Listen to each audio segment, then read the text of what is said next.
জীৱন হওক কৰ্মময় নিৰন্তৰ আগবাঢ়ি যোৱাৰ চিৰদিনলৈ বিশ্ৰাম ল'বলৈ কবৰটো পৰি আছে।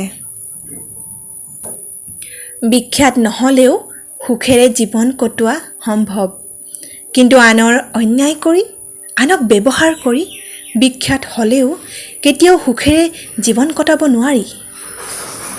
এটা কথা জানেনে? সম্পূৰ্ণ হোৱাৰ আগতে সকলোবোৰ অসম্ভৱ যেনেই অনুভৱ হয়। সফল মানুহে মাথো কাম কৰি যায়, যদি ভুল হয় তাক শুধৰায়, কিন্তু কেতিয়াও থমকি নৰয়। নিজৰ ওপৰত বিশ্বাস ৰাখক, নিজৰ যোগ্যতাৰ ওপৰত ভৰসা ৰাখক, নিজৰ শক্তিৰ ওপৰত বিনয়ী, কিন্তু যথেষ্ট আস্থাৰ অবিহনে আপুনি কেতিয়াও সফল বা সুখী হ'ব নোৱাৰে। যদি সপোন দেখিব পাৰিছা তেতিয়াহ'লে তাক বাস্তৱ কৰিবও পাৰিবা, মাথো সাহস, চেষ্টা আৰু ধৈৰ্যৰ প্ৰয়োজন। কোনো মানুহে আন মানুহৰ বদনাম তোমাৰ আগত ক'লেও গুৰুত্ব নিদিবা, কাৰণ সেই আলোচনাৰ পৰা তোমাৰ একো লাভ নহয়। তাৰ বিপৰীতে সেইবোৰে তোমাৰ মূল্যৱান সময়হে নষ্ট কৰিব।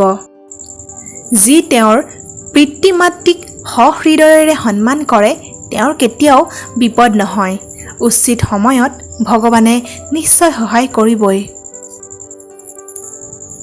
ভাল মানুহে কাৰোবাক না ক'বলৈও ভাবিব লগা হয়। স্বাৰ্থপৰ মানুহে না ক'বলৈ একো ভাবিব লগা নহয়। নিজৰ লাভ নেদেখিলেই তৎক্ষণাত না ক'ব পাৰে। সৌন্দৰ্যই এদিন তোমাক নিশ্চয় এৰি যাব, কিন্তু জ্ঞান চিৰদিন তোমাৰ কাষতে থাকিব। লোভ আৰু হিংসা পৰস্পৰে নিকট সম্পৰ্কীয়। লোভ বাঢ়িলে হিংসা নিজেই চাপি আহিব।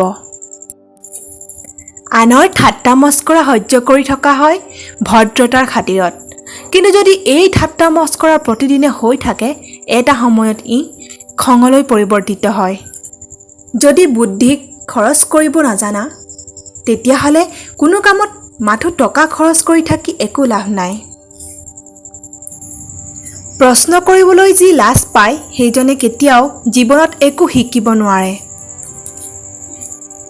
প্ৰতিদিনে অতীতক মনত পেলাই থকা মানে তোমাৰ এটা চকু অন্ধ, কিন্তু যদি অতীতক পাহৰি যোৱা তেনেহ'লে তোমাৰ দুইটা চকুৱেই অন্ধ, কাৰণ অতীতত আনে দিয়া শিক্ষাবোৰ পাহৰা মানে আকৌ বৰ্তমানত উজুতি খোৱা। চকুৱে মাথো নিজক বিশ্বাস কৰে, কাণে বিশ্বাস কৰে আনক।